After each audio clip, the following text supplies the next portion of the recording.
Hi, this is Matthew, and we are going to talk about how the Patriot Act works article. Okay. So this is made in 2011, which is pretty important. I've never heard of Ed Kravensowski, but I'm sure he's pretty important. So I'm gonna put in the annotation legend. Let's see, important facts. Important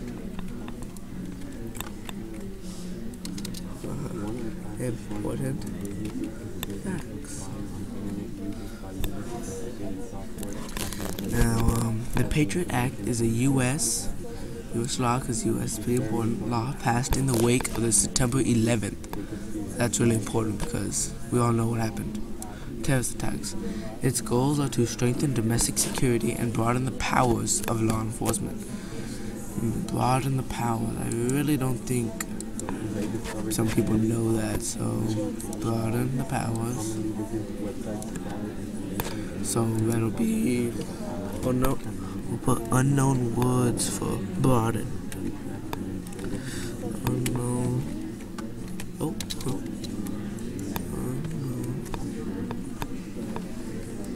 words. The powers of law enforcement agencies with regards to identifying and stopping terrorists.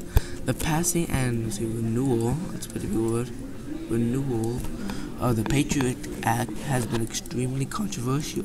Okay, that's a pretty one. I think a lot of people know that one. Supporters claim that it's been instrumental. Whoa, man, this article has lots of words in here. In a number of investigations and arrests of terrorists. While critics counter the act gives the government too much power, threatens civil liberties, and undermines the very democracy it seeks to protect. Let's take a look at what the Patriot Act is, the support and criticism behind it, and if the Patriot Act is really working. I saw a lot of important things right there. I think we should. Patriot Act, it's very controversial, so that's pretty important.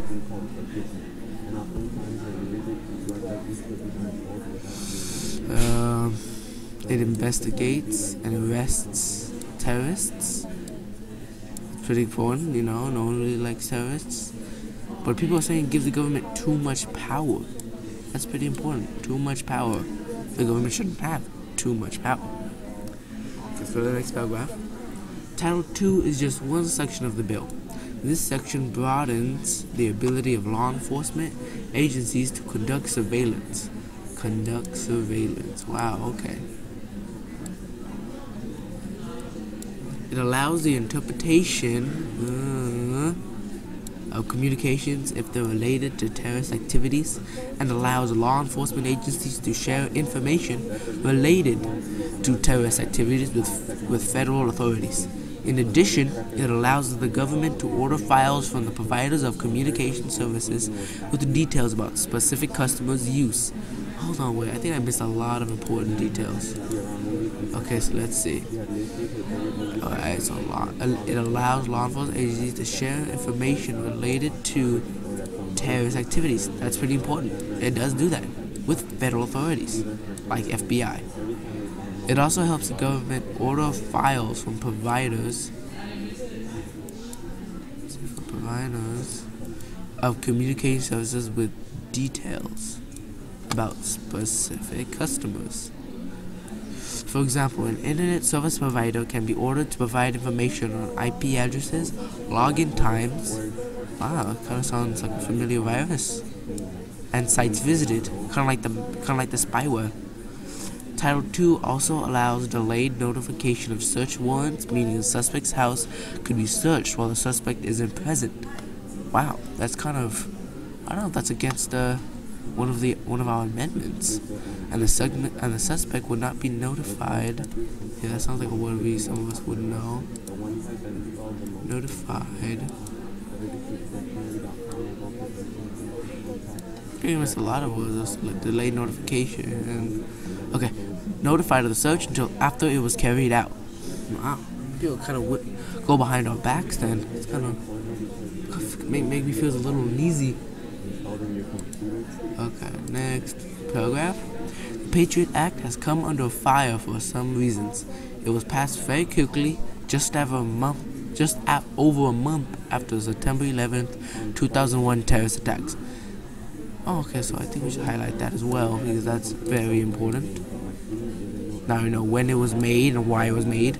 The Congress spent very little time reading and debating it.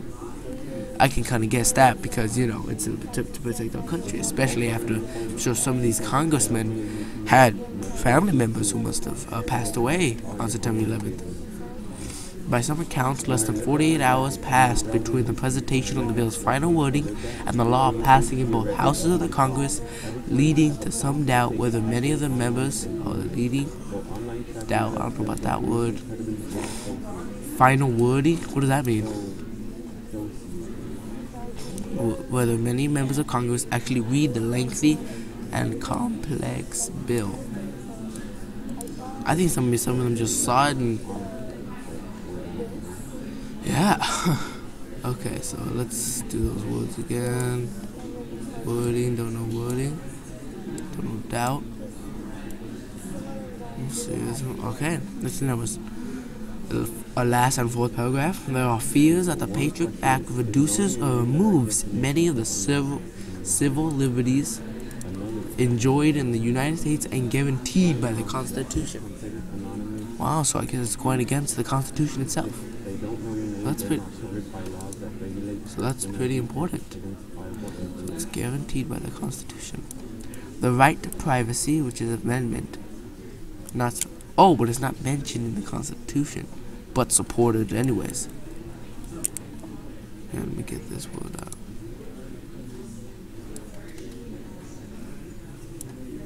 Let's see, mentioned by numerous. Hold on, wait, I think that's a long highlight. There we go. Oh, no. Leave it like that. Supreme Court decisions and freedom from unreasonable search and seizures. Also, they're bringing in amendments now. Amendment 2. No, wait, I think Amendment 3, I'm not sure, I keep forgetting. Are the most notable infringements due to the expansion. Infringements, hold up. We got infringements due to the expansion of the government's ability to conduct wiretaps and perform searches without notification.